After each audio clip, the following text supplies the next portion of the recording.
Okay, good morning, everyone. I'd like to call the December 14th meeting of the DuPage County Finance Committee to order. There's been a request to allow remote participation from member covert under Section 7A of the Open Meetings Act.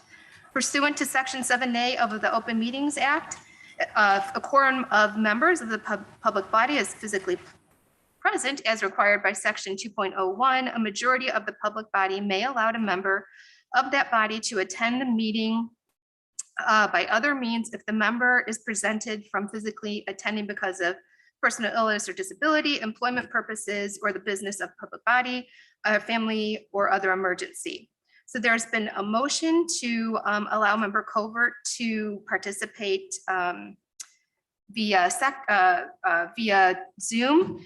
And I want to thank member Colbert for sending in her email last night. So do I have a motion to allow member Colbert to? Second. So we have a motion by member Torntorni, a second by member Rutledge. All those in favor? Opposed? Okay, the motion carries. Welcome, member Covert. Can I have a roll call, please? Member Chaplin, Here. Member Chavez, Member Covert, Here. Member Desart, Member DeCiani, Member Eckhoff, Member Garcia, Member Hart, Member Krajewski, Member LaPlante, Member Ozog, Member Pachowski, Member Renahan, Member Rutledge, Here. Member Schwarzy, Member Selman, Member Tornatori, and Member Zay.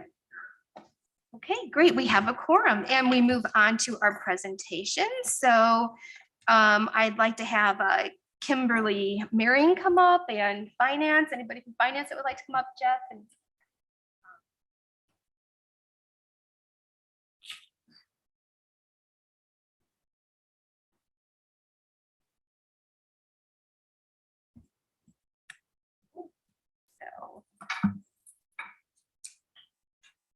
okay, so we have a retiring proclamation here. So a proclamation acknowledging the service of Kimberly Marion to the DuPage County Finance Department.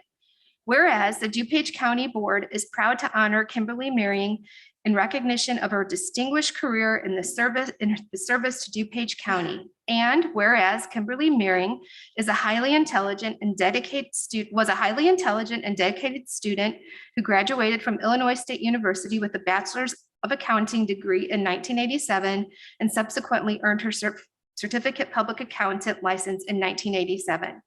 Whereas Kimberly Marion started work for the county in 1992 as an accountant and was consistently promoted in recognition of her high quality work until reaching the position of financial services administrator in the finance department, where she managed a staff of accountants and oversaw approximately $145.9 million in fiscal year 2021 grant funded appropriations.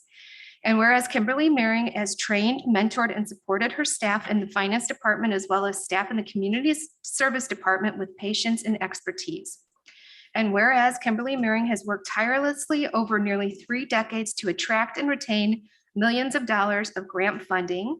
And whereas Kimberly Marion has used her advanced technical skills, keen attention to detail, extensive program knowledge, and diligence to help better the lives of thousands of DuPage County residents in programs spanning from emergency housing services, weatherization, housing support, energy assistance, homeland security, children and family services, court services, conservation services, and disaster assistance. And whereas Kimberly Marion has served the county for almost 30 years, working long hours with a high level of precision, accuracy, and diligence that reflected her personal commitment to precise work and getting the job done. And whereas Kimberly Marion is one of the unsung heroes at DuPage at the county who has worked tirelessly behind the scenes to ensure programs run seamlessly. And whereas Kimberly Marion will be most remembered for her grace, kind heart, and warm personality by both those in the finance department and those spanning many departments throughout the county. Now, therefore, be it resolved that the DuPage County Board thanks and expresses its gratitude to Kimberly Marion for her many years of excellence, committed to service and the finance department, the county, and the entire DuPage community. So thank you so much, Kimberly. We really appreciate it.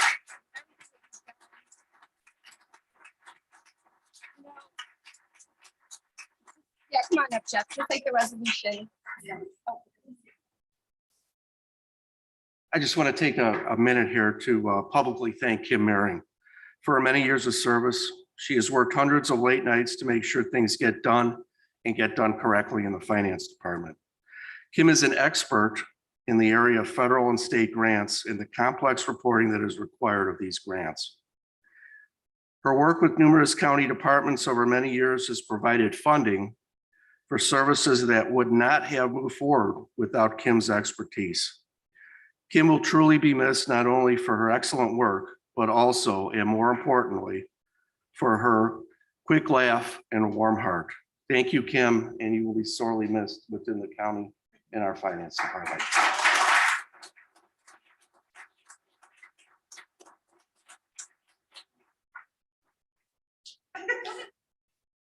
Thank you so much. Your expressions of gratitude are very generous, and I greatly appreciate it. I'm overwhelmed. Well, I do appreciate the thanks, though. I absolutely cannot take sole credit for the management of DuPage County's grants funding over all these years. The finance department, grant division, the entire department actually is supported by a staff of intelligent, professional, diligent, and hardworking individuals who I've been blessed and honored to work with over all of these years. There are countless dedicated program staff, managers, and directors throughout all of DuPage County departments who are managing their grant funding that I've had the pleasure of working with, learning from, and supporting as well. I've seen many leadership changes and staff changes at all levels throughout the county through these 3 decades of my career here. Individuals have come and gone, but what has stayed constant, though, is an unwavering commitment to better the lives of our residents. That has never changed. DuPage County's practices, policies, and procedures, and management of resources have attracted and retained millions of federal, state, and local grant funding streams to help facilitate the support of our communities to that end. That will never change. My career has been profoundly fulfilling. I leave my job here in very capable hands. It has been an honor and a privilege to serve DuPage County and its residents. Thank you so much for the opportunities I've been given here during my tenure. I'll be forever grateful. Thank you.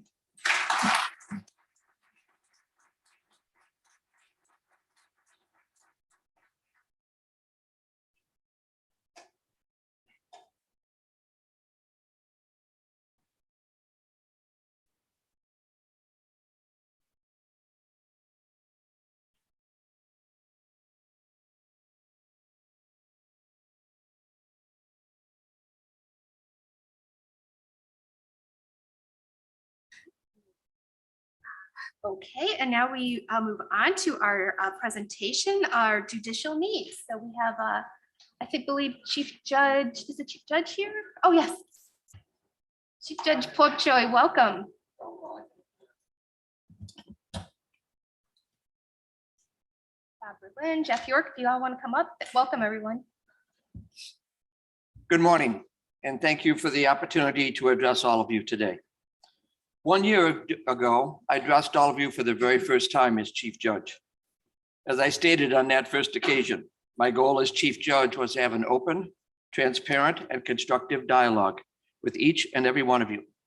I wanted each of you to understand the inner workings of the judiciary and its integral partners, the state's attorney, public defender, and probation department.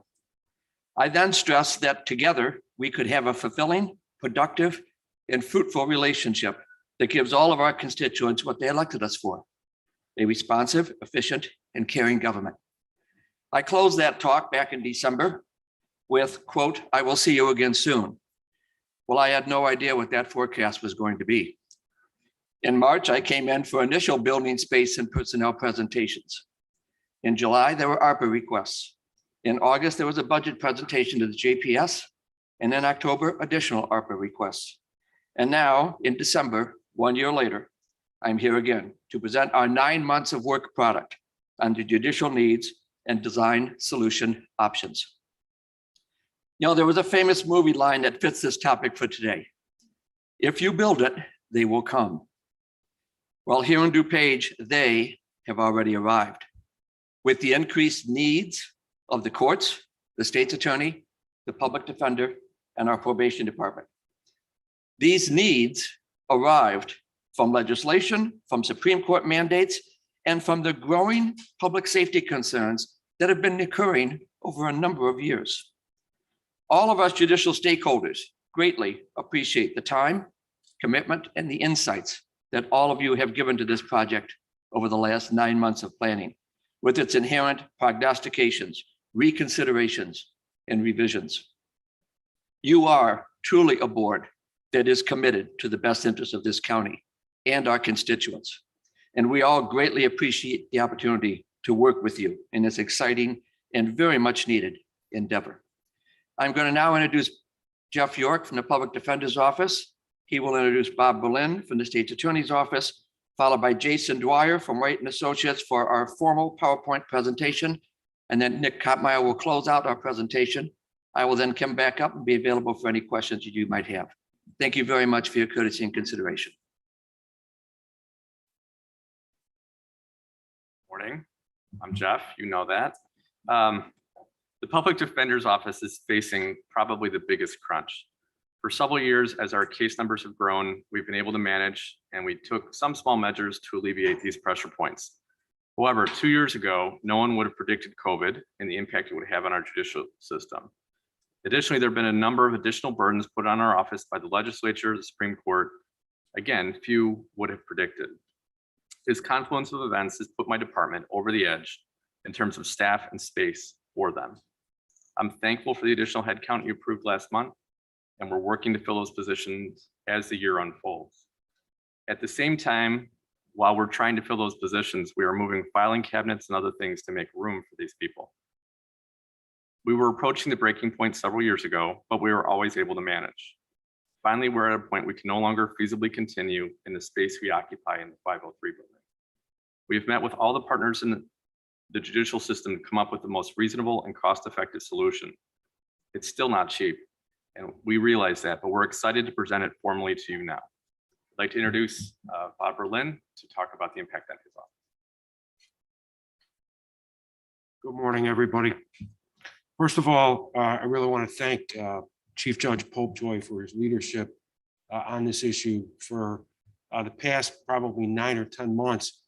All of us have been working diligently, trying to come up with the best solution for what is a real problem that all of us face. In the State's Attorney's Office, the Public Defender's Office, probation, the entire court system. It's no secret when you turn on the news every single night, at least the top 5 stories are violent crime, whether it's armed robberies, carjackings, shootings, murders. Unfortunately, that violence has spilled into suburban areas, including DuPage County. Since 2017, we have seen a steady increase in the number of felonies that we charge. And with the passage of House Bill 3653, there are a number of requirements. Most importantly for us is the introduction of body cameras, which are required for all police departments by 2025. Over half of the police departments in this county have already gotten body cameras or will have them within the next month. And that's over 1,300 cameras already.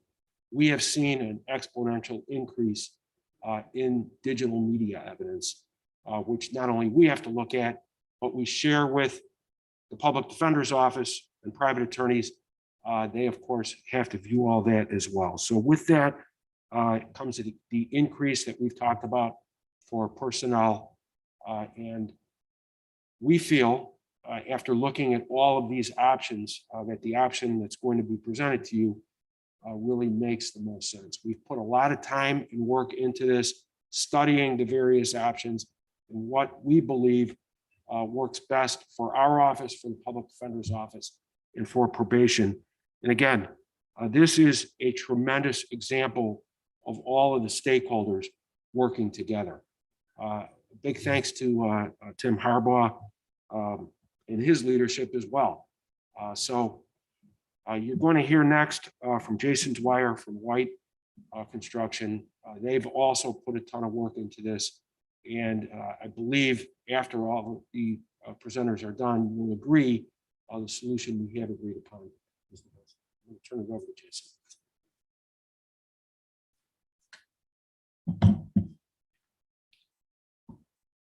Good morning, everyone, and thank you. So as the chief judge said, we've been spending probably about the last 9 months looking closely at what the judicial partners need in terms of space. Also taking a close look at existing spaces that the county has to see what's the best way to solve this challenge that we have. So what I'd like to do this morning is sort of walk you through the process we've been through, what some of the needs are, and what our recommendation is. So a little bit of background. I think many of you know that the county was very fortunate last year to have some additional space. The third floor of the 503 building was mostly unfinished space. Came in very handy at the time when the courts needed to expand for a social distancing court and make a couple other adjustments based on the pandemic. So the county took very good advantage of the space that was available up on the third floor. But at this point, there really is not a lot of additional space available to address some of the projected needs. So probation, I'll just kind of quickly go through some of the different needs that are in play here. A lot of this is driven by staff count, but not entirely. So the probation department is projecting 13 additional staff in terms of due to the increased workload and legislation. But that's not the only issue. There's a couple other components in play.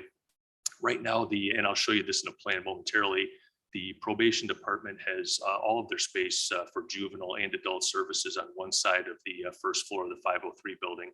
Not an ideal situation. It would be nice to be able to separate those functions a little bit to get a better separation between the juvenile and adult populations. There's also some situations you can see in the middle picture there. That's a picture of one of the client meeting spaces. Right now, probation officers meet with their clients one-on-one in a space like that. It's got a single door. And if things were to get a little bit tricky in a situation like that, it's not the safest situation. So what we're looking at is a series of options to address some safety considerations, provide a little bit of separation between the spaces, as well as the additional staff that are in play. So that's probation. Now for the public defender, Jeff, I think did a really nice job of explaining the biggest issue in the public defender's office is they're just completely out of space. They have a very small footprint for their existing staff, and there's a projected increase of 41 additional staff down the road. And there just really is no place to put those people. Right now, they're already taking advantage of doubling up on desks, utilizing closets to try to fit people in anywhere they can to accommodate the staff. So that probably the biggest driver there is truly a staffing space needs for the public defender's office. State's attorney is a little bit different situation. Most of you know that the state's attorney's on the second floor of the 503 building. They actually do have a little bit of extra space in there. So we've got a good situation there where we're able to reconfigure and move some things around to accommodate the projected growth of 36 additional staff. We're also looking at some opportunities to correct some safety challenges there as well.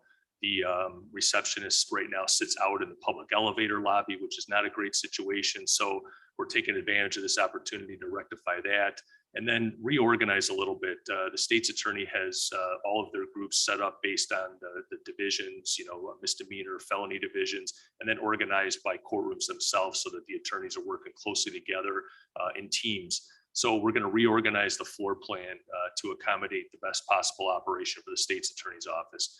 The good news on this one is we believe we can do that all within the confines of the second floor, so we don't need additional square footage to address those needs. So just to orient, I think all of you know your own campus here, but we're looking at work in the 503 building, which is at the bottom part of the page there, the 505 building, the main courts facility, and then the 501 building, the jail complex that has to do with a detention hearing courtroom that we need to accommodate. So just as you look at the 503 building in the bottom of the page there, there's that barrel vaulted sort of greenish gray roof. That's really the only portion of the building that has a third floor right now. But the county board, prior county boards had really good foresight at the time of the design and construction of that building to plan so that the building could be expanded so that the entire third floor could be built out. Right now, the white roof areas there you see are roofs over the second floor. So a lot of the options we explored were scenarios to expand the third floor across the roof of the second floor right now to get some additional square footage. So I'm going to kind of break up the study here into two components. One that we call base required work, and then we have a series of 5 options that we're going to walk you through to address mostly the needs of the different judicial office holders. But first, as it relates to the base required scope, we have work that we need to do for the bond court with the new legislation. There's a requirement for in-person detention hearings that needs to happen at the end of next year. So we're going to explore the opportunity to sort of reconvert space in the 501 building back to a detention hearing courtroom. Then in the 505 building, there's been an increase in workload in the domestic relations, domestic violence area. There's also a courtroom on the far north end of the third floor, the 3001B courtroom, which is really small courtroom. It doesn't really work effectively, and it has a detention pass through that goes through that courtroom to get to another courtroom. So what we're proposing on the 505 is reworking some space to accommodate some additional courtrooms just through some renovation work. So in a graphic form, this is the 501 building. So on the south end, as you walk into the right, there's a space right now. If you look at the left side of the page there, that's the existing conditions. The sheriff has a civil process in that space right now. And then to the right, there's what used to be the old bond courtroom. A lot of those proceedings went to more of a digital hearing type of format. But now that that has to be an in-person hearing, we need to completely reconfigure that courtroom. The good news is it's an initial setup that used to be a courtroom, so we're able to kind of quickly convert that back into a working court space. And then there's a little bit of work around the periphery of that to rebuild a non-contact attorney-client meeting space and some of the supportive spaces for attorneys and clients to meet in. So that's kind of the first component. And as I step through each of these, I'll identify the projected cost for each of these. So the projected cost for this work is right around $800,000. So the next, what we call base required work, is the work in the 505 building. So on the left side image is, that's the southern half of the third floor of the building. Shows the existing conditions. There's a plan at the top, or room at the top there, 3011. So that's the recently completed socially distanced jury courtroom that allowed you to keep conducting jury court through the pandemic here. So that's work that was done last year. To the west of that, lower on the page, there's a couple conferencing spaces that are used for a host of different activities. But what we're proposing is to convert those into working courtrooms that are of a little bit better size to accommodate the activities that need to happen there. Then a little bit farther south on the plan is grand jury. Right now, the grand jury space is a little bit tight, so we're taking advantage of an opportunity to grab a little bit of underutilized space at the far south end, the back corridor. Make the grand jury space a little bit bigger, and then reconfigure a couple other office spaces just to make best use of the available space you have. So all the work that's contemplated here is budgeted at $1.8 million. So those are the two base components that we've been looking at. Now I'll kind of switch over to the options we explored for addressing some of the other needs in the plan. So I'm going to first give you a little bit of background. So this is the first floor of the 503 building. So the green space on the left, 2/3 is probation where they exist now, where we've got the juvenile and adult together.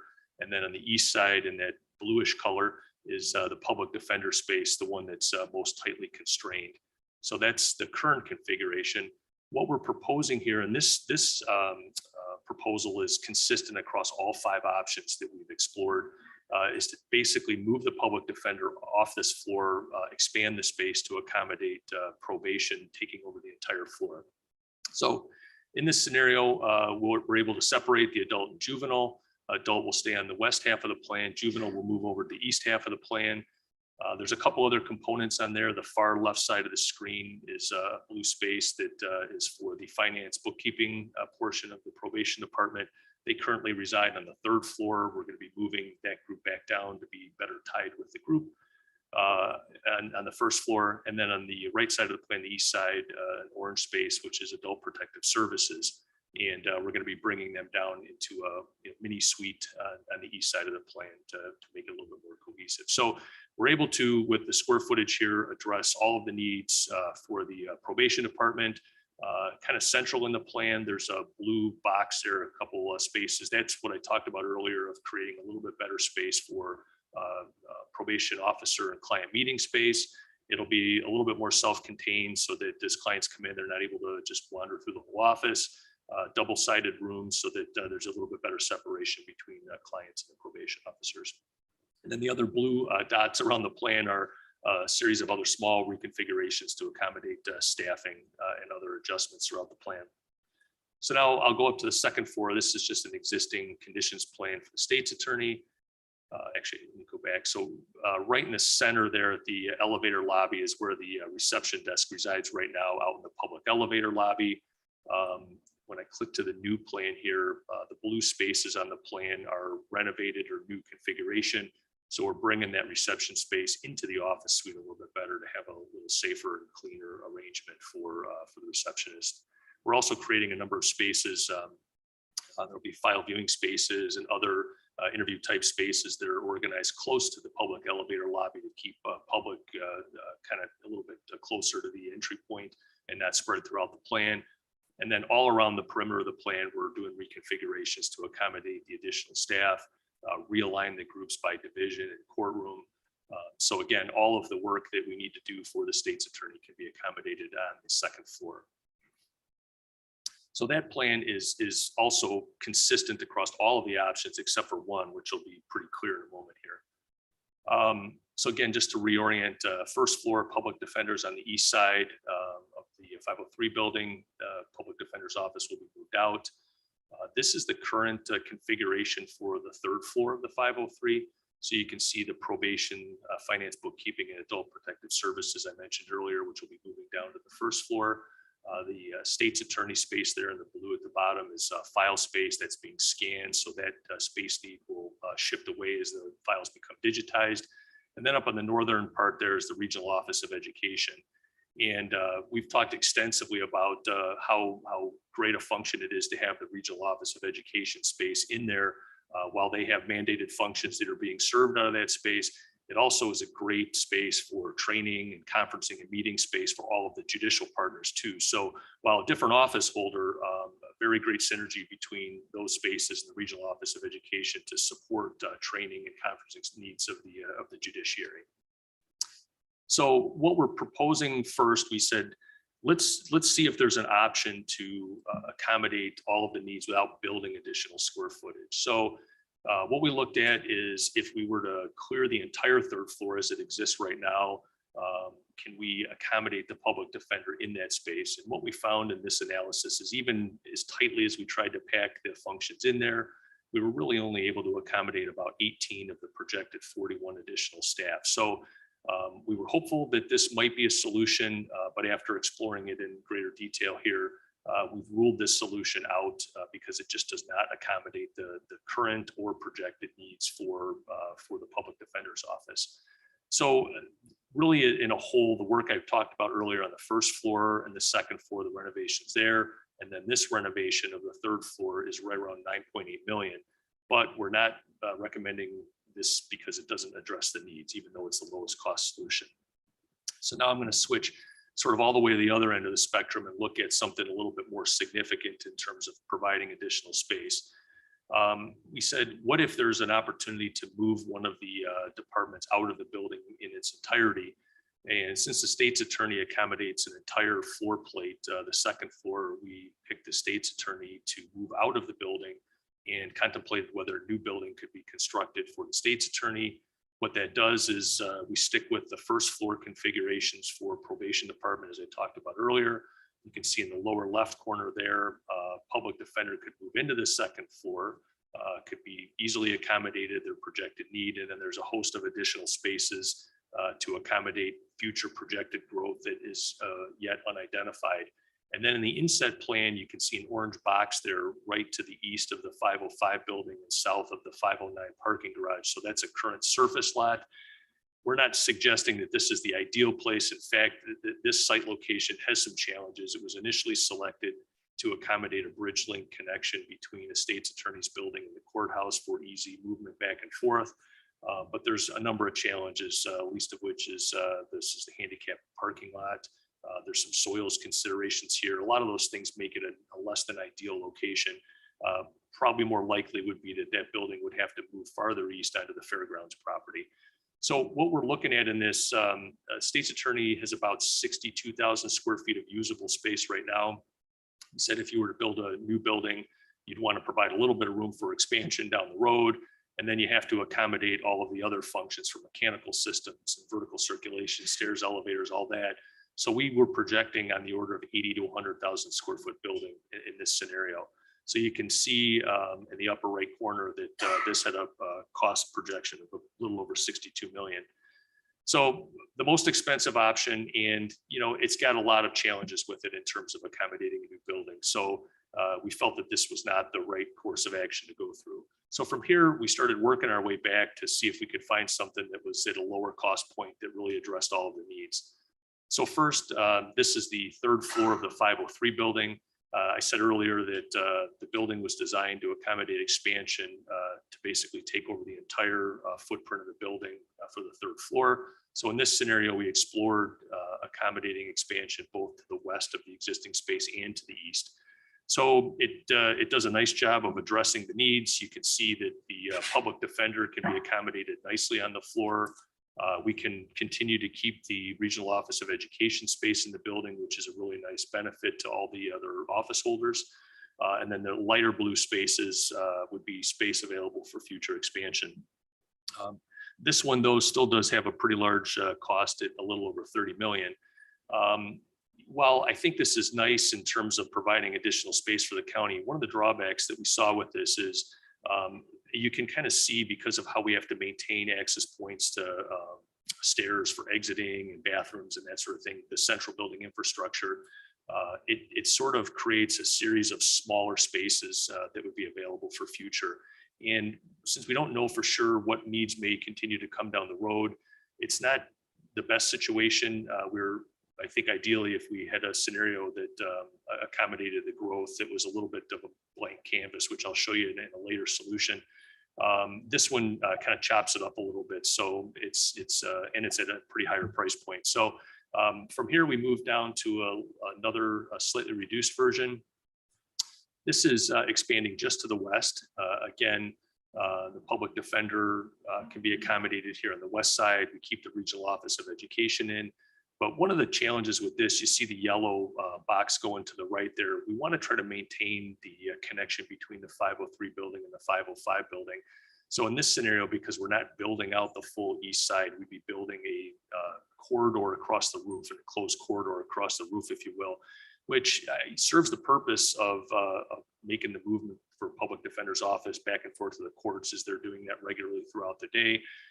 But it's a bit of an odd configuration in terms of how it'll look architecturally, as well as if we look at down the road wanting to expand to the east side if future needs arise. It also presents some problems because we'd have to demolish that work that's done in order to build new work in the future. So again, this one brings the cost down a little bit to 26 million, but it has a number of the same challenges that I presented in the last option. As well as a new challenge in terms of how that bridge link happens. So from here, we arrived at what we feel really is the best solution.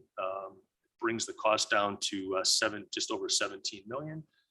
What we're looking at here, this is not the full floor plan, but we're going to take a renovation of the vacated spaces on the third floor and then expand to the east. So the expansion to the east is right around 13,000 square feet. It creates a nice connection point for the public defender's office to connect to the 505 building. It allows the Regional Office of Education space to stay within the building.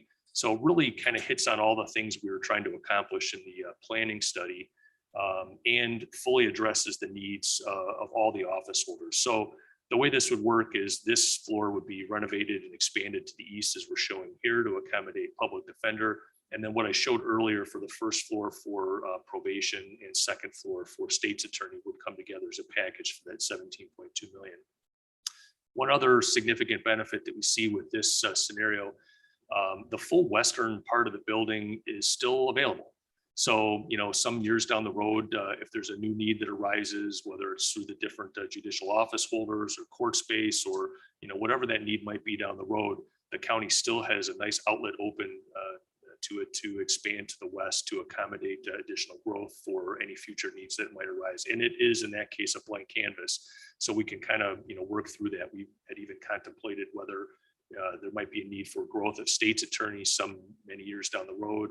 You could create a connection between the second and third floor between those spaces. So I think it really hits that sweet spot of creating a space that meets all of the projected needs right now, as well as leaving you a nice outlet for the future.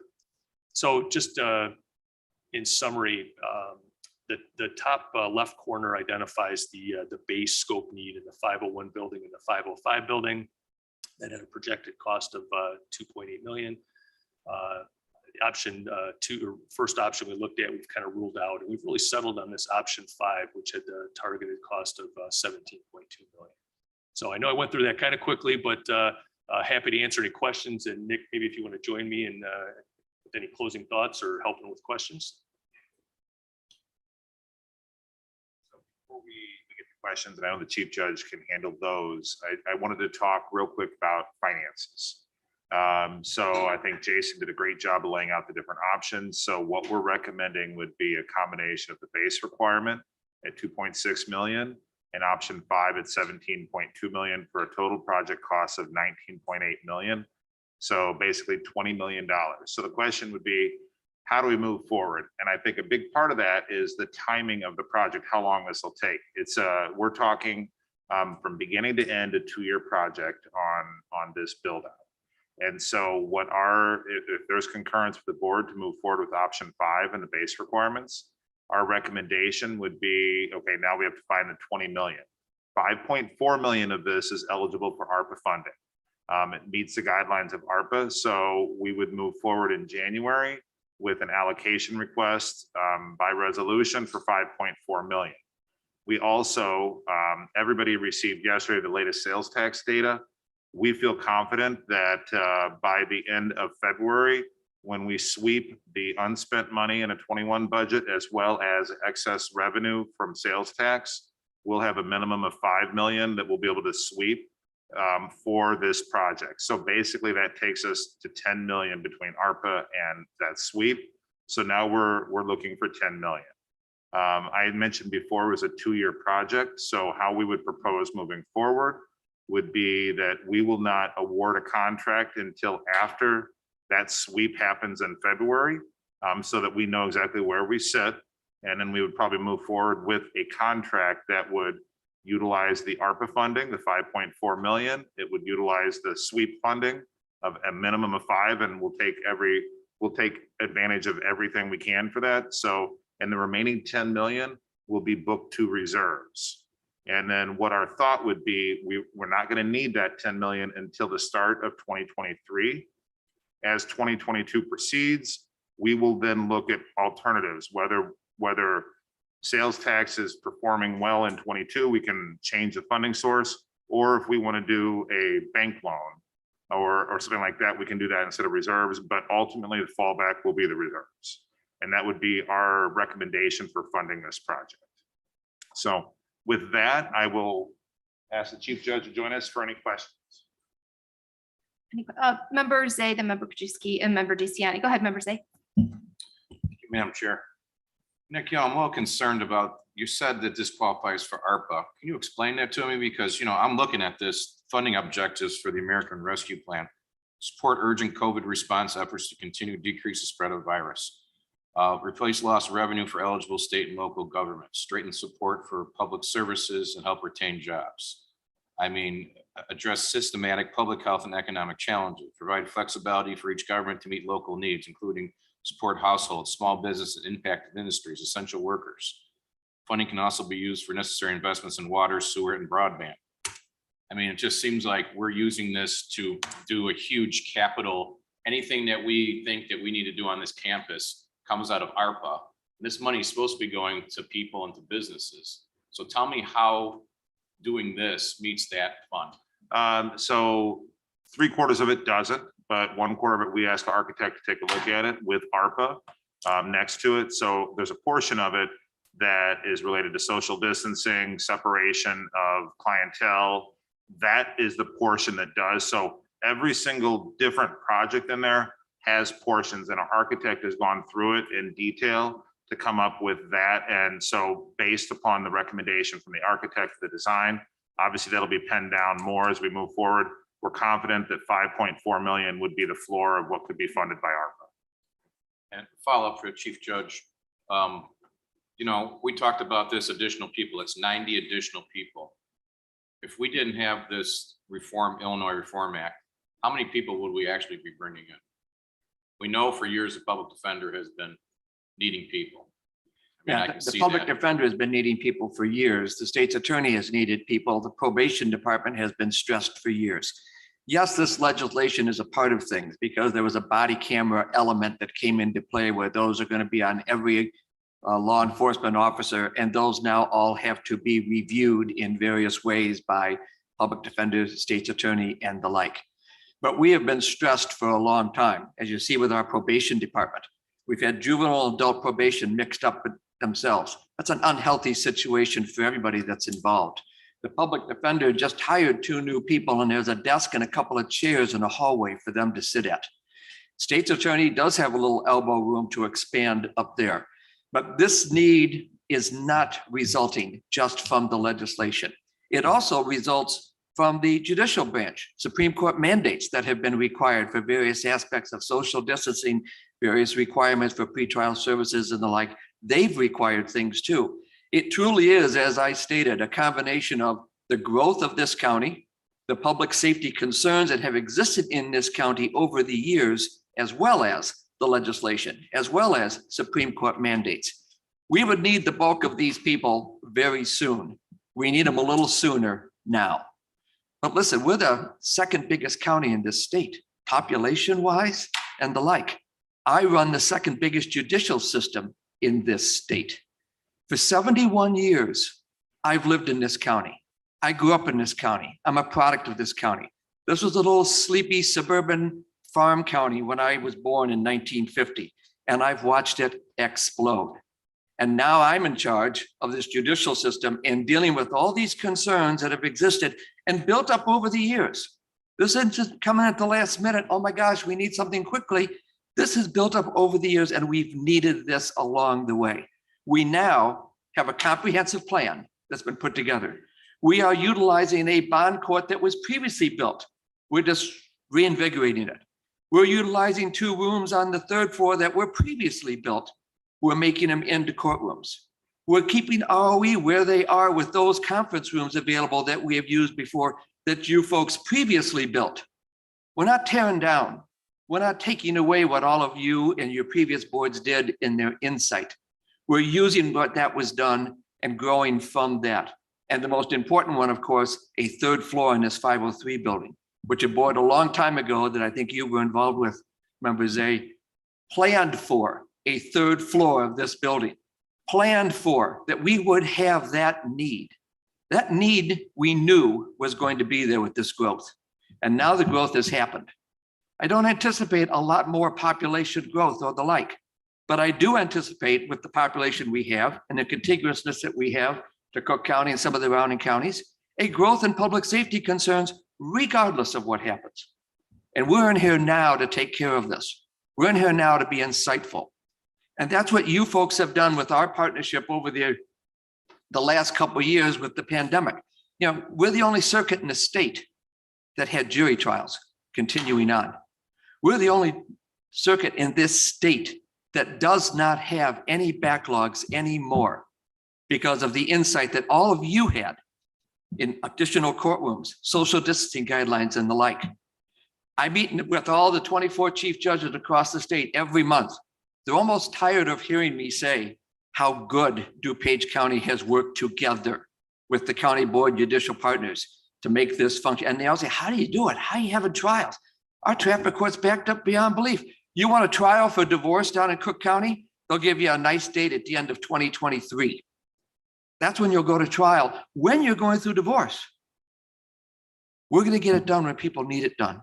Our domestic violence victims, our divorce people going through that unfortunate circumstance.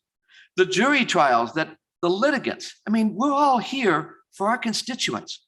Our constituents are the clients that walk into our courthouse. Our constituents are the attorneys that are assisting those clients, and we're getting it done for them.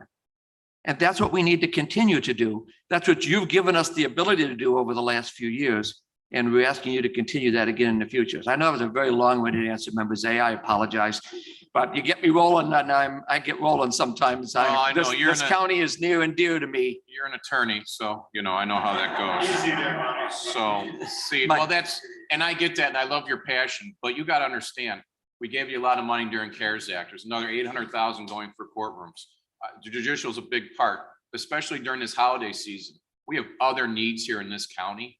I mean, you said this is a judicial needs. I mean, we have people that still don't have food, that people still don't have homes. I mean, we're trying to work it. And like I said, I'm skeptical because my name is on a building over there. I've already built you a building, you know, and so's Grant. He's on there too. He's trying to scratch his name off. We're thankful for both of you for doing that back then. But again, this is a lot. And I asked you the other day, is this it? I mean, this is a lot. I mean, and we've heard this before. I've been here when a sheriff has said, boy, the population at the jail is horrible. We need a new wing for $75 million. And the county board took a look at it and said, no, we don't.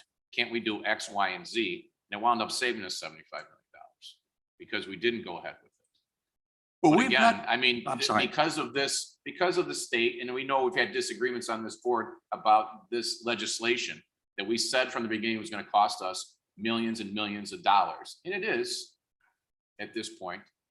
I mean, I think if we didn't have this, we wouldn't have to put, you said the state's attorney's got plenty of room. Public defender, we probably could have put in that third floor where it said it wouldn't meet all 41 new people, would be 18 short. We could probably do that. But again, this is another unfunded mandate coming from Springfield in a big way. Part of it, not all of it, probably part of it is that we have to deal with. And so I'm hoping that this is the last we're going to hear about this, because like you said, you got to serve your constituents. I don't know, you know what? Luckily, knock on wood, I'm not over there because I'm a law-abiding citizen and I do stuff. I don't have to go over there. But a lot of our population doesn't use the courts and uses other things. And when staff comes to me and goes, you know, we have to cut your stormwater budget $300,000, I scratch my head. And then our staff sits around here every month like we're giddy because we get extra sales tax. Does anybody realize that extra sales tax is coming in on the back of our residents because inflation and things cost more? That's why we're getting more sales tax. And at some point that's going to go down. And it's going to stop. And then we're going to be going, wow, why didn't we save some of that money? So, I mean, I'm in support of it, but I'm hoping this is going to be it at some point over at the courthouse. well, thank you for your comments. And I certainly respect your passion too, Chairman Member Zay. You've been around here for a long time and have been involved in a lot of things. Yes, we have looked not only at 3-year, but 5-year and 10-year projections. We've looked at where the population is. We've looked at what the needs are that we need. We believe that this is going to take care of the needs that we see for the next decade. What happens 10 years from now, I don't know. But we're giving people the elbow room to do what's needed. And when we talk about the public and the like, you know, I've got domestic violence victims that want to go to trial, that want to have their day in court, that want to be protected. I have one courtroom for domestic violence. It's running up and down the misdemeanor floor for other judges to take over, in addition to their own call, domestic violence cases to assist those victims. Our divorce cases are jammed beyond belief. Cook County is coming out here left and right to file their divorce cases, and we're turning them away. You don't have jurisdiction here. We need our resources for our people in DuPage County, and that's what this is for every one of our residents and our members of our population. Are there any other questions that Yeah, we anyone do. else I can do help? have a list of members that have questions, so you're not done Awesome. quite yet. So I have member Krajewski, followed by member DeCiani, Pachowski, Rutledge, Desart, Garcia, and Schwarzy. So member Okay. Krajewski, go ahead. Thank you. Really quick, if you could just maybe get some information to help answer member Zay's question, and then I would be interested in too, maybe the whole board, but you mentioned unfunded mandate from the Supreme Court, lack of staff to begin with already in the probation, state's attorney, and then the Safety Act. But if you're just best guess on how much each of those costs us, send it to us. I don't need it now, but you know, the Safety Act is 45-50% of this bill.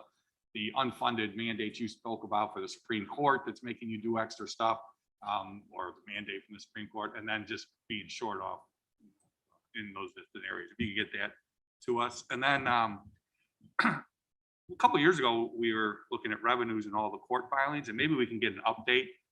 But when we were presented a couple of years ago, case filings, both civil and criminal, were down like 50% or 70% from 2008, 9, 10 to where we are at least 2 years ago. And maybe that's changed now. So maybe we get an update on the reports on how the filings are going now compared to 10 years ago, because maybe it seems like it's gone up dramatically in the last 2 years. Because when we were here a few years ago, it was going way down. Just that information. Again, I don't need it now. And then the last thing, Nick, you made one comment about we're gonna see how much we're gonna sweep in February. I mean, we need this. I'm on board with the plan. I saw the presentation the other day, or at least it was on a conference call with it.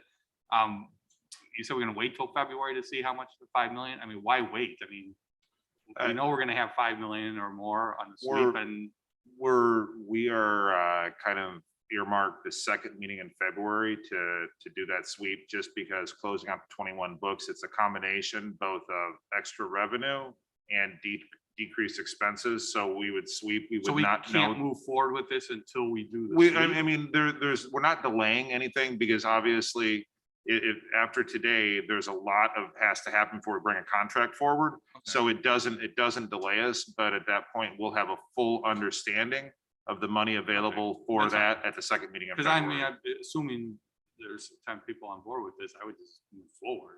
If we gotta do it, then we'll figure. That's not slowing us down at Okay. all. That's built in, because we That's have fine. to, That's fine. get contracts lined I'm out, so done. it'll take 2 months. Now we got a lot of questions. Member DeCiani. Thank you. Chief Popejoy, I just want to say your response was the national champion that you are, and it's providing the best. And that's what I think our county is all about.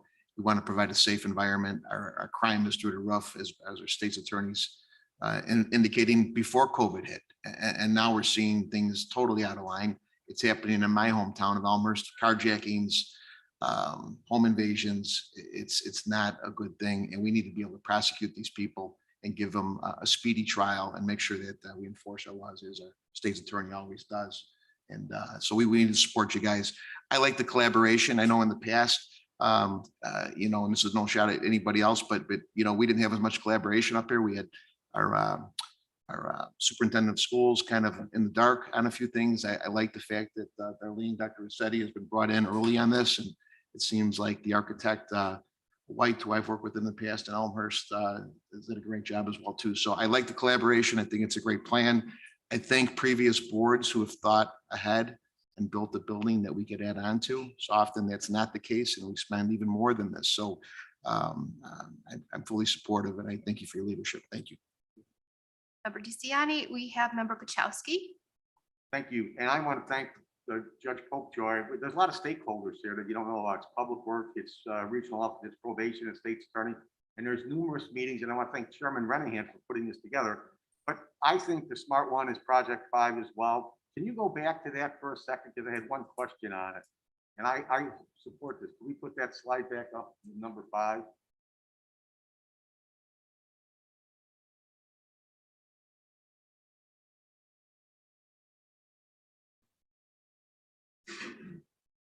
Can you hit it where it shows what's Can you go back one slide?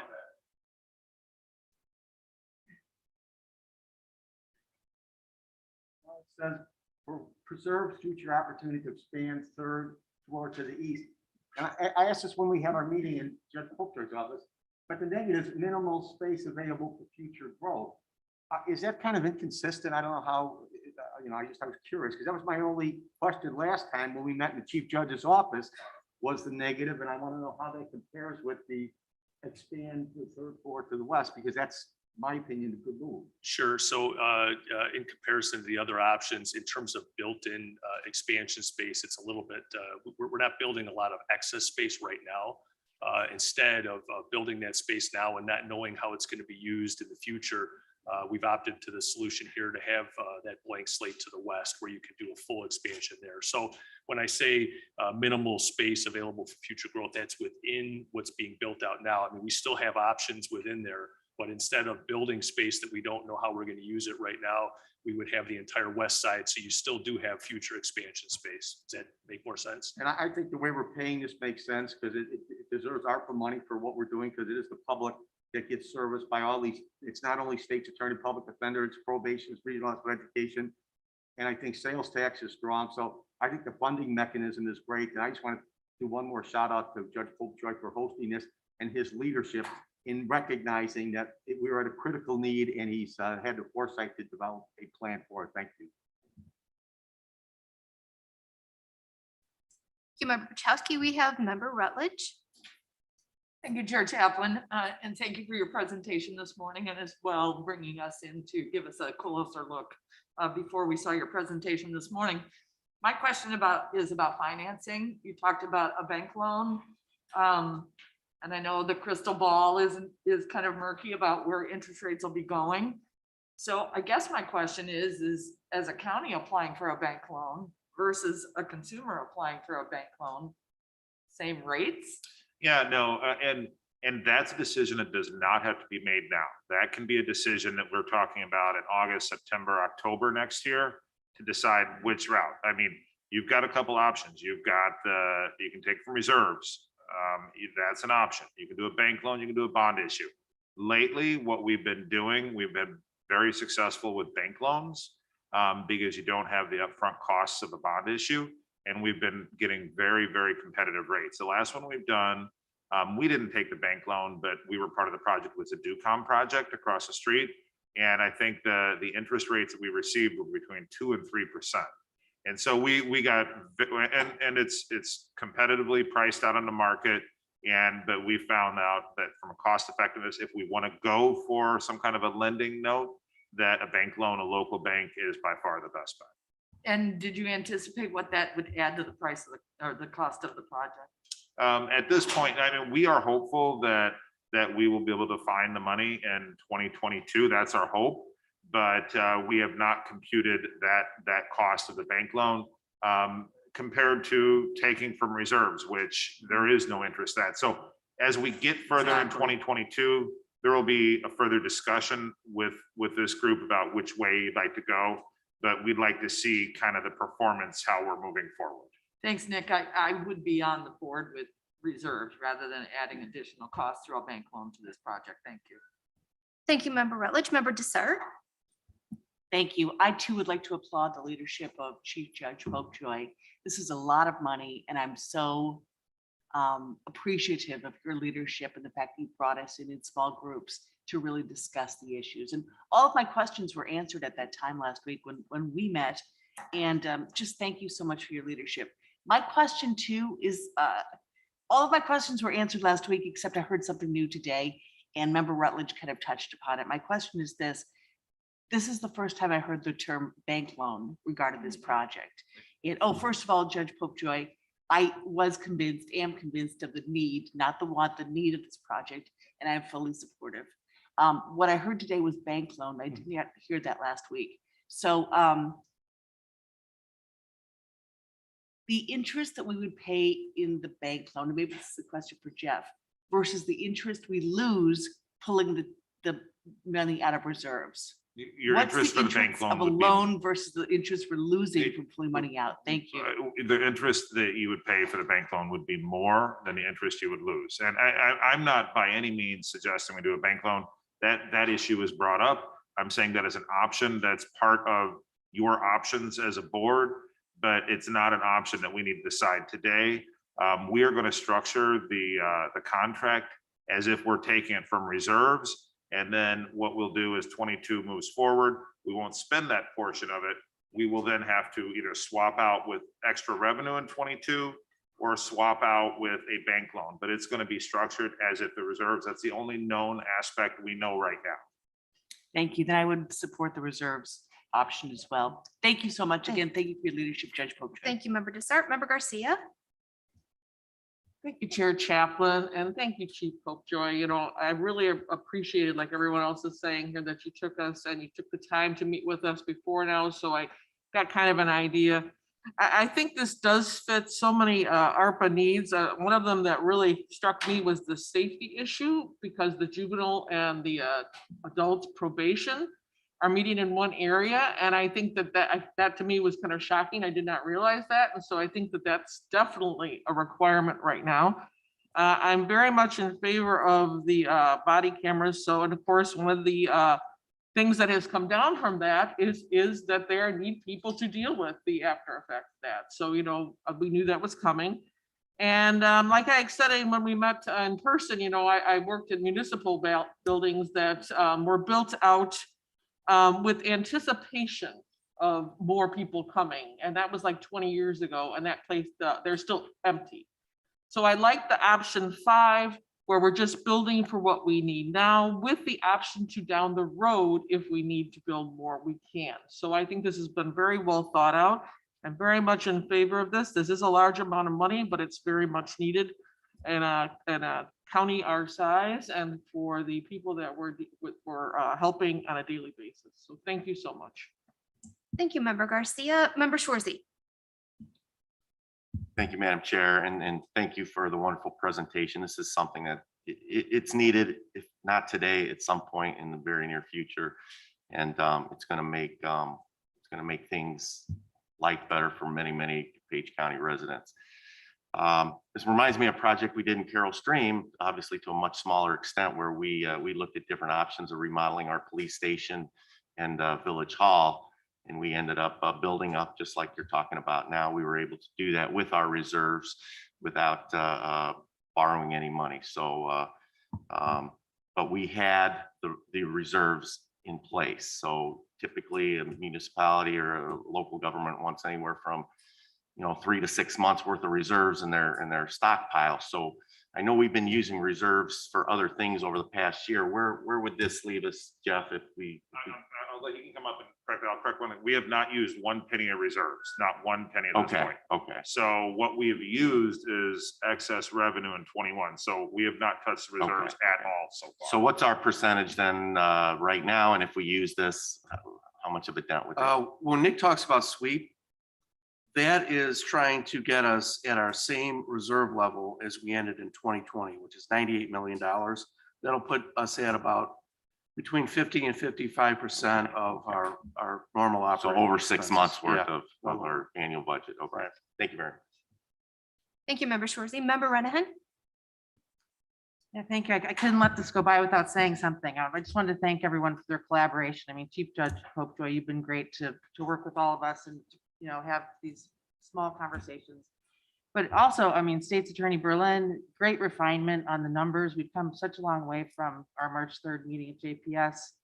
Public Defender York, the same. I mean, everyone's been flexible when they need to be flexible and shown justification for the need. And we know it's a primary responsibility, but we'll talk about how many employees. I mean, we're not sure, but I think justification has laid great groundwork there. I mean, so I just want to say, I appreciate the work, everybody. We know census has gone up a bit. We know that this has highlighted a long time need in our judicial system. So I appreciate the collaboration and I look forward to you coming back again and hearing more as we go forward. So thank you very much.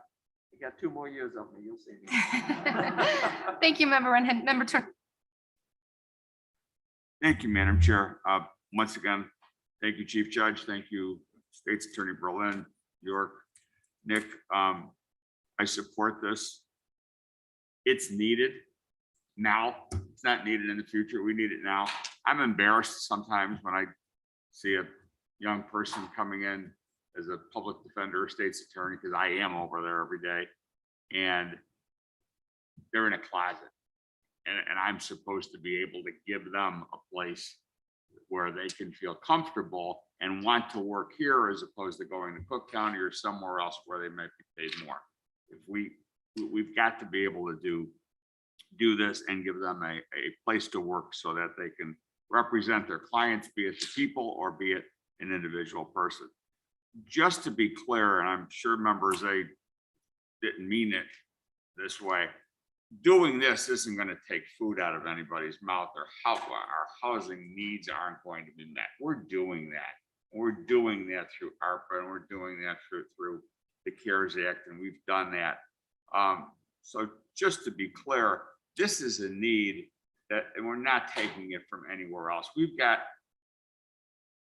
I serve on the IDA board. There's $1.75 billion that is in the pipeline for housing. So there's places for rental and mortgage assistance. We're doing everything we can for people in need. So I don't think that doing this is going to take anything away from anybody else. It's needed. It's absolutely necessary. I thank you all for the presentation, and I fully support it. Thank you, Member Territory. Member Colbert, go ahead, please. Thank you, Madam Chair. I just, I don't, I think everybody hit on wonderful points here, and I don't want to repeat that, but I do want to thank Chief Popejoy, the Public Defender's Office, and the State's Attorney's Office, and this wonderful collaboration in the expansion. It is much needed. And as an attorney who practices in Cook County and DuPage County, there is a big difference in how our courthouses work. And in DuPage, we always say, that DuPage County Courthouse is a Cadillac of all courthouses, and we want to make sure that it remains that way. Serving our residents and our constituents. And what I like about this plan is that it's definitely very doable financially. So it's doable, it works financially. I don't believe we have to borrow any money. And I just want to thank Chief Popejoy again for his leadership and his foresight. And, thank you so much for doing all that you do here. And this is a great project, and I definitely support it. Thank you, Member Colbert. Any other questions, comments from the board members? Okay, so I'm just going to add a couple comments here. So yes, thank you all so much. Thank you, Chief Popejoy, Mr. Berlin, Mr. York, Julie Renahan for the good work. I think Julie made a lot of great points. You guys really did. You brought down the costs, working collaboratively. Since I've been on the board, I remember talking with Jeff York when I first was elected about, how he was short staff and, they needed people over there. And I'm really happy that we're going to be able to do that, because I don't think a lot of people understand that a strong public defender and probation is a key role in public safety. So I think this is going to be a great project that we all can be very proud of. So good job, everyone. And with that, we'll move on to public comment. Do we have any public comment? No public comment. And my remarks are last meeting of the year. Thank you all so much. Do we want, I think we all said it, but do you guys, do we have consensus to move forward with this plan? We're not voting on it. Yes, we do. So thank you all so much. Thank you. And my chairman remarks are last meeting of the year. Thank you all so much. We got a lot of work done. Really proud of what we've done. And I just want to wish all of you and your families happy holidays. And with that, can I have a motion to approve the Finance Committee meetings from Tuesday, November 23rd? We have a motion by Member Krajewski, a second by Member Garcia. No discussion? All in favor? Opposed? Okay, the motion carries. Can I have, we're going to move on to budget transfers. Can I have a motion on FIR 00822, resolution budget transfers 122421 from various companies and county units? We had a motion by Member Desart, second by Member Garcia. Discussion? Member Desart? Yeah, this question is for Nick. Nick, on page 37, it says the ROE consultant was $2,400 more than expected, not, I can't read my writing because I'm right-handed, not something to cover it. Could you get, before the 10 o'clock meeting, could you get me information on page 37, please? Because I want to know why there wasn't enough money to cover that consultant. And I know $20 million, we just had a discussion about 20 million versus 2,400, but I did have a question about that. So I'll wait for between meetings. Thank you so much. Okay. Any other discussion? Okay, seeing none, all in favor? Aye. Opposed? That motion carries. We move on to our procurement requisitions. Member Krajewski with Animal Services. Thank you, Madam Chair. I move on 2022-8, recommendation for approval of the renewal of veterinary, pharmaceutical, and medical supplies contract purchase order to Zotis US LLC for our county animal service. We have a motion by Member Krajewski, a second by Member Desart. Any discussion? Okay, all those in favor? Aye. Opposed? The motion carries. We move on to finance. Member Krajewski. Thank you, Madam Chair. I move on FIP 0028-22, approval of an agreement with the Sotos Law Firm to provide legal services for special assistant state's attorneys. Motion by Member Krajewski, second by Member Desart. Discussion? All those in favor? Opposed? Motion carries. Member Krajewski. Thank you, Madam Chair. I move on FIP 0027-22, approval of an agreement with Rock Cusco Connolly LLC to provide legal services as a special assistant state's attorney. We have a motion by Member Krajewski, a second by Member Desart. Discussion? All those in favor? Opposed? Motion carries. Member Krajewski. Thank you, Madam Chair. I move on FIP 0026-22, approval of an agreement with Von Dixon Associates to provide legal services as a special assistant state's attorney. Motion by member Krajewski, second by member Desart. Discussion? Seeing none. All those in favor?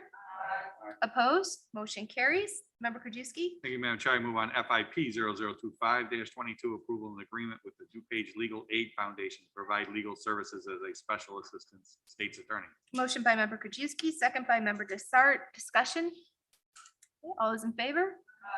Opposed? Motion carries. Member Krajewski. Thank you, Madam Chair. I move on FIP 0009-22, recommendation for the approval of a contract purchase order to Mesero Insurance Services to provide liability insurance for the DuPage Care Center.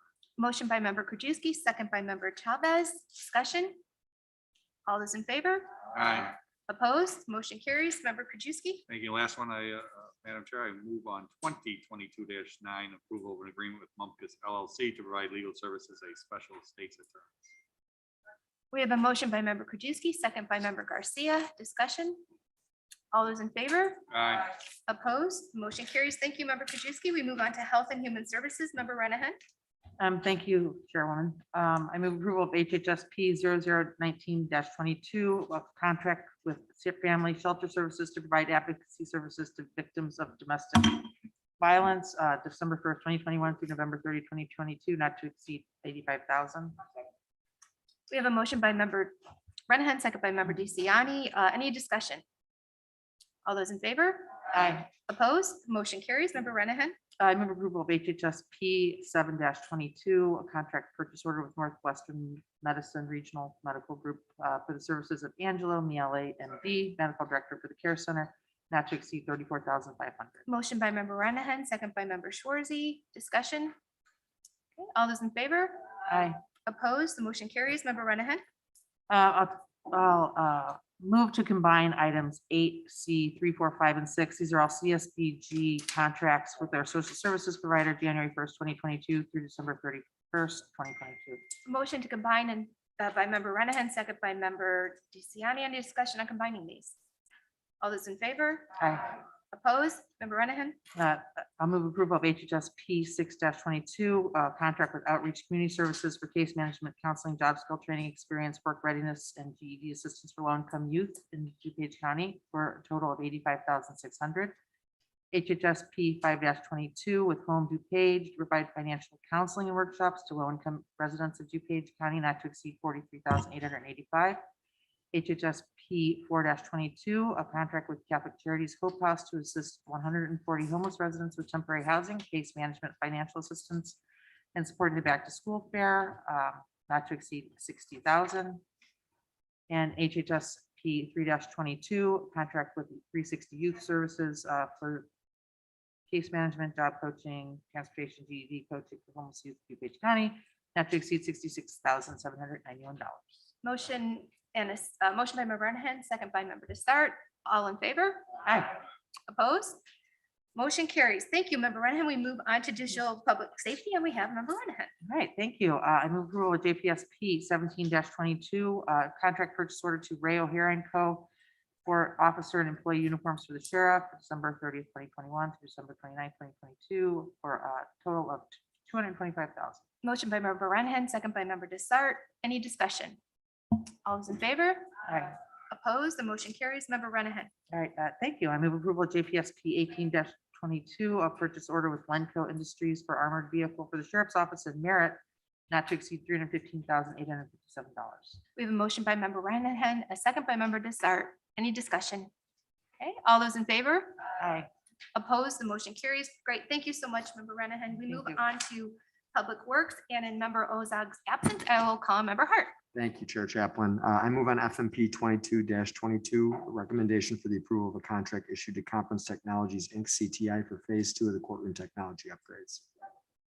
We have a motion by member Hart, second by member Garcia. Any discussion?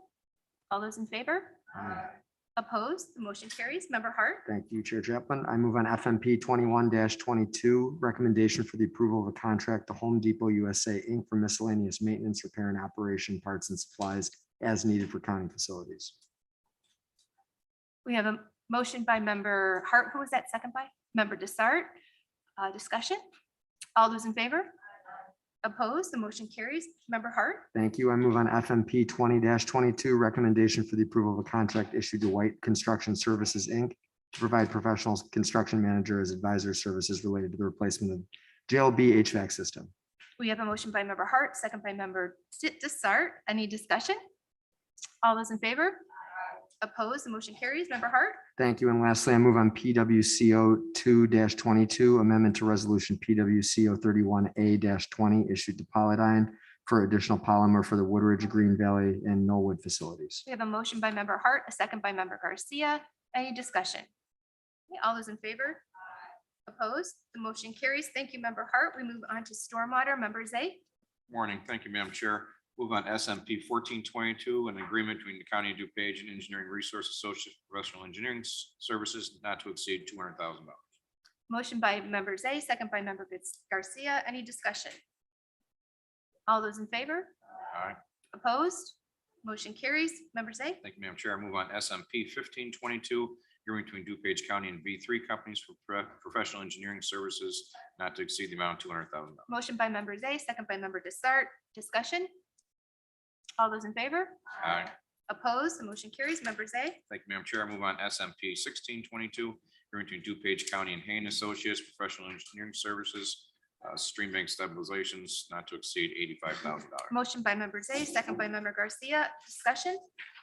Okay, seeing none. All those in favor? Opposed? The motion carries. Thank you, member Zay. Thank We you, Madam move Chair. on to technology. Member Selman. Thank you, Madam Chair. I move on TEP 23-22, a recommendation for the approval of a contract purchase order to Acela for our managed application services. This is a total of 200 or not to exceed $220,200, and this is sole source. Motion by member Selman, second by member DeCiani. Discussion? All those in favor? Aye. Opposed? The motion carries. Member Selman. Thank you. I move on TEP 24-22. It's a contract purchase order to CA Technologies doing business as Broadcom, e-server support, diagnostic, and software licensing. Total amount of $184,297 and also sole source. Thank you. Motion by member Selman, second by member Chavez. Discussion? All those in favor? Opposed? The motion carries. Thank you, member Selman. We move on to transportation. Member Pochowski. Good morning, Chairman. I would move to approve DTP 002-22, recommendation for approval of contract to Monroe Truck Equipment, Inc.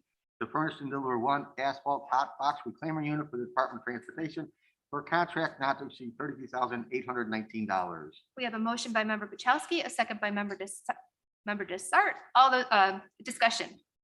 All of those in favor? Aye. Opposed? The motion carries.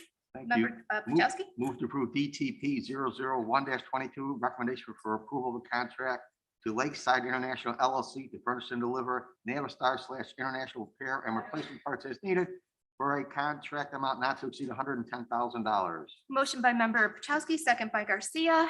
Any discussion? All those in favor? Aye.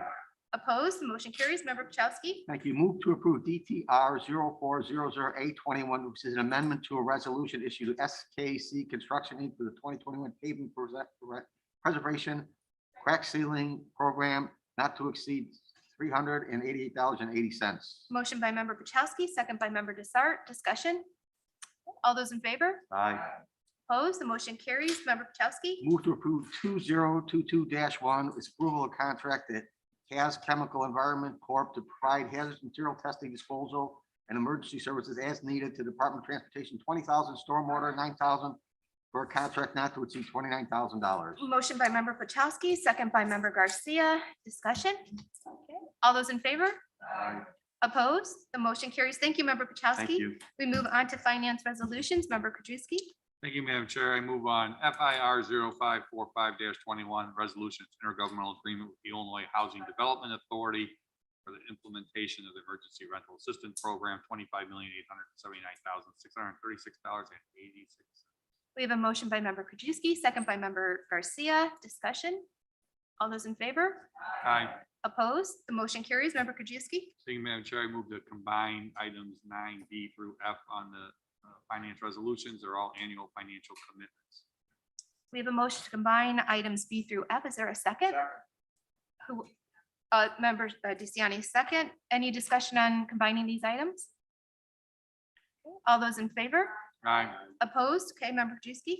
Move on FIR 0011 22, which is a resolution annual financial commitments in support of the University of Illinois. FIR 0012 22, resolution annual financial commitments in support of the National Association of Counties for fiscal year 2022. FIR 0013 22, another resolution and annual financial commitments in support of the Illinois State Association of Counties. FIR 0014 22, resolution annual financial commitments in support of the DuPage County Health Department, the HOPE Initiative, and FIR 0015 22, resolution annual financial commitments in support of the DuPage Convention and Visitors Bureau. We have a motion by member Krajewski, a second by member Desart. Any discussion? Okay, all those in favor? Opposed? Motion carries. Member Krajewski. Thank you, Madam Chair. I move on FIR 0007 22, resolution acceptance appropriation for the Home Investment Partnership Grant. We have a motion by member Krajewski, second by member Desart. Discussion? Okay, all those in favor? Aye. Opposed? Motion carries. Member Krajewski. I move on FIR 0016 22, resolution for acceptance appropriation of the Help America Vote Act. Motion by member Krajewski, second by member Desart. Discussion? All those in favor? Opposed? Motion carries. Member Krajewski. I move on FIR 0017 22, resolution acceptance appropriation of the Illinois Voter Registration Grant. Motion by member Krajewski, second by member Garcia. Discussion? All those in favor? Opposed? Motion carries. Member Krajewski. I move on FIR 0020 22, resolution for additional appropriation for the ARPA fund for fiscal year 2022. We have a motion by member Krajewski, second by member Garcia. All those in favor? Opposed? Motion carries. Member Krajewski. We move on FIR 0022 22, resolution for additional appropriation for the law library. We have a motion by member Krajewski, second by member Garcia. Discussion? Okay, all those in favor? Aye. Opposed? Motion carries. Member Krajewski. Move on FIR 0021 22, which is a resolution for authorization of transferring $109,483 in budget to circuit court. We have a motion by member Krajewski, second by member Chavez. Discussion? All those in favor? Aye. Opposed? The motion carries. Member Krajewski. Move on FIR 0023 22, resolution authorizing the transfer $37,372 in budget to the jury commission. We have a motion by member Krajewski, second by member Garcia. Discussion? All those in favor? Opposed? Motion carries. Member Krajewski. I move on FIR 0025 22, resolution authorization to transfer $60,728 in budget to the Regional Office of Education. Motion by member Krajewski, second by member Garcia. Discussion? All those in favor? Aye. Opposed? Motion carries. Member Krajewski. I move on FIR 0024 22, resolution to rescind the abatement of the 2021 tax levy for the limited tax general obligation refunding. Motion by member Krajewski, second by member Garcia. Discussion? All those in favor? Opposed? Motion carries. Member Krajewski. Thanks. And last, I move on FICO 0003 22, which is amendment to resolution FIP 0181 20, issued to Runback Election Services, Inc. to furnish and deliver a ballot envelope processing system to assist with the processing ballots while minimizing the need for social distancing protocols for the county office. Okay, we have a motion by member Krajewski, second by member Desart. Member Zay, go ahead, Yes, please. thank you, Madam Chair. Could we get some explanation on this? Why we didn't go out for a new contract? I mean, it's total 134% above the first contract, and I just don't understand ballot printing description. I thought we had just bought a system that was printing all the ballots, that we didn't need to print ballots anymore. Do we have anybody online from the clerk's office? Anybody can answer that here? Okay. Do you want me to, Can we get answers before oh, county board yeah, or we'll at county board? we'll get a hold of, somebody will get a hold of the clerk's office before county board. Okay, I mean, I'm just wondering, because I'm looking at this, it says there's ballot, ballot sizes, I know. different sizes, all this other stuff. Is it just for envelopes? It says it's inserts, so I mean, again, I'm not sure if this is printing the ballot itself or if it's for something else, so. I'll make sure, Jim, that you get your answer before. Maybe it's for the mail-in ballots. Yeah, Jeff is gonna come up. Yeah, it's for the mail. Yeah, go ahead. I spoke with Adam Johnson briefly on this. It is not for the new equipment that we bought. It's for Right. mailing out ballots in house, as I understand it. Right, but we were told that all ballots are gonna be the same no matter what they were. That mail-in ballots, early voting ballots, election day ballots, all are the same. So why are we doing this at this point? Yeah, That's- We'll get the answers from Adam in the clerk's office. Okay. Thank you, members. I hope so. I mean, he does call our names out, so maybe he can answer a question. Okay, any other questions or discussion on that? Member Just to- Krajewski, just go to ahead. Pick up on that, wouldn't the machine, we're buying all these printers, wouldn't they just print them out and then they can mail Oh, them? here? That's a question, I guess, for Sure. Okay. when they come in county board. So any other? Yeah, envelope, right. Right, envelope, right. So, Yeah, but it says on the exhibit, it says ballot cards, different sizes, and so that's why I'm asking. yeah, That's what's confusing. we'll get clarification to county board. So thank you for your questions, comments. Any other discussion on this? Okay, all those in favor? Any opposed? The motion carries. We move on to item 10, informational. Member Krajewski. Yeah, well, this 10A says action item. So is this for- information to place on file or is this an action item?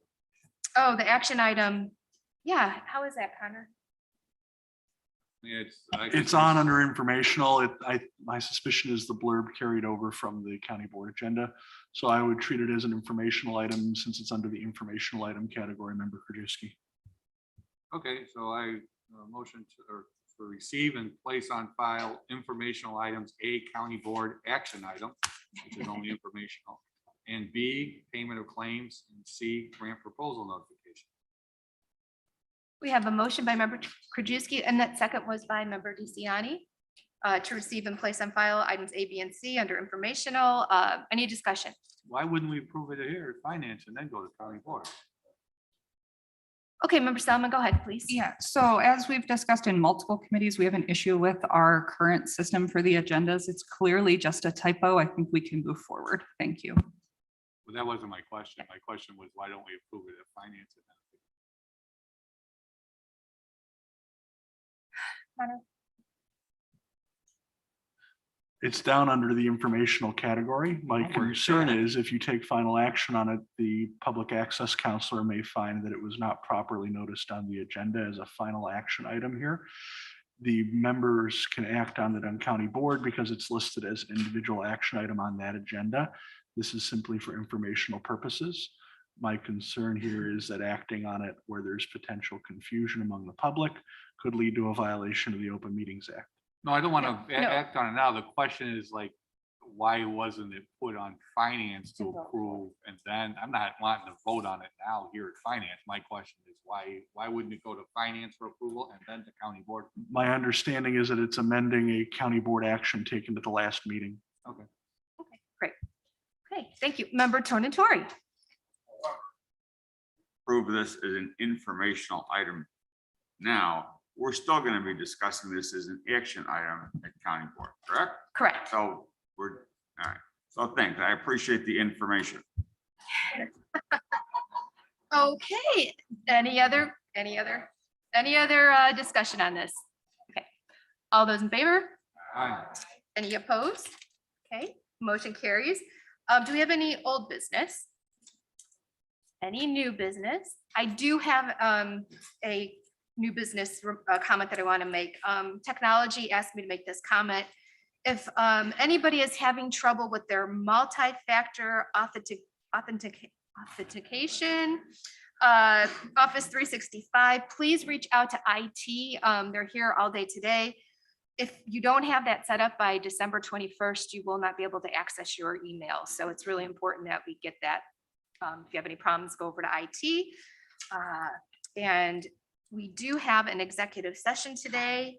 We do have executive session, yes. We're going into executive session pursuant to Open Meetings Act 5 ILSC 120/2C2 collective negotiating matters. Can I have a motion to go into executive session? So move. A second?